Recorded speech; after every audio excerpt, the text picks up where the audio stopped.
ప్రభువైన యేసుక్రీస్తు నామమున మీ అందరికీ శుభములు. మన యొక్క దిన భాగంలో నుండి మొదటి తెస్సలోనిక రాసిన పత్రిక 5వ అధ్యాయము 16వ వచనం. ఎల్లప్పుడూ సంతోషంగా ఉండుడి, ఎడతెగక ప్రార్థన చేయుడి, ప్రతి విషయం నందు కృతజ్ఞతాస్తుతులు చెల్లించుడి.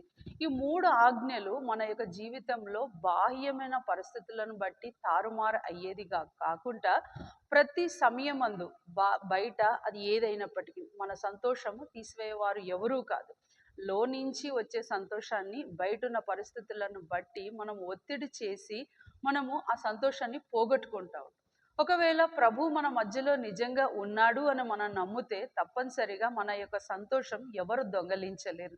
ఎడతెగని ప్రార్థన, ప్రభు మన మధ్యలో ఉండి మన ప్రార్థన వింటున్నాడనే నమ్మకము మనకుంటే తప్పనిసరిగా ఆ ప్రార్థన మనం ఎడతెగక చేస్తాం.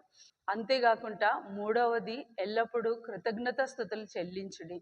ఈ కృతజ్ఞత భావం మనకు ఎప్పుడు వస్తుంది అంటే, మనకు ఉన్న దాంట్లో మనం సంతృప్తి చెంది ఉన్నప్పుడు, మనకున్న పరిస్థితులను బట్టి ఒక కారు మబ్బు వచ్చి మనల్ని అడ్డుకున్నది అనుకోండి, ఆ కారు మబ్బు విడినాక ఒక మంచి మెట్టు కనబడుతుంది. ఎప్పుడు అంటే మనము ప్రతి విషయంలో కృతజ్ఞులమై ఉన్నప్పుడు. ప్రభు తీసుకొచ్చిన ఏ కారు మబ్బైనా అది మళ్ళీ రేపటికి వెళ్ళిపోతుంది అనే ఆలోచన మనకు ఉందనుకోండి, మనకు ఒక కొత్త మలుపు కనబడుతుంది. దేవుని తట్టు ఒక కొత్త ఆశ కనబడతా ఉంటుంది. మనం కూడా ఈ 3 ఆజ్ఞల్ని జాగ్రత్తగా పాటిద్దాం. ఇది మన శరీరానికే కాదు, మన ఆత్మకు ఒక పెద్ద ఔషధం వంటిది. ఈ ఔషధం బయటున్న టాబ్లెట్స్ని బట్టి వచ్చే మార్పు కాదు, కానీ లోపట మనల్ని తృప్తికరమైన క్రైస్తవ జీవితంలోకి దారితీస్తుంది. నీ జీవితంలో ఇలాంటి మార్పులు, ఇలాంటి ఆజ్ఞలను పాటించకుండా నువ్వు తిరుగుతూ ఉంటే దయచేసి దేవుని వాక్యం దగ్గరికి రండి. భక్సింగ్ గారు ఈ మాట చెప్తారు, ఒకవేళ మనం దేవుని వాక్యాన్ని సంపూర్ణంగా నమ్మకపోతే మన జీవితంలో ఎప్పుడు కూడా సంతోషం ఉండదు.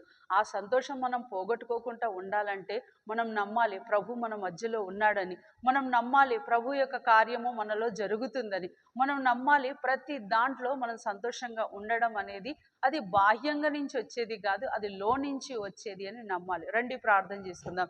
ప్రియమైన తండ్రి, యేసు ప్రభు ఘనమైన నామంలో మీరు మాకు ఇచ్చిన ఈ గొప్ప ఆధిక్యతను బట్టి మీకు వందనాలు చెల్లించుకుంటూ వస్తున్నాను.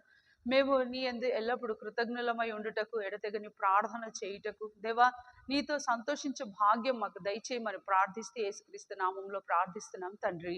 ఆమేన్.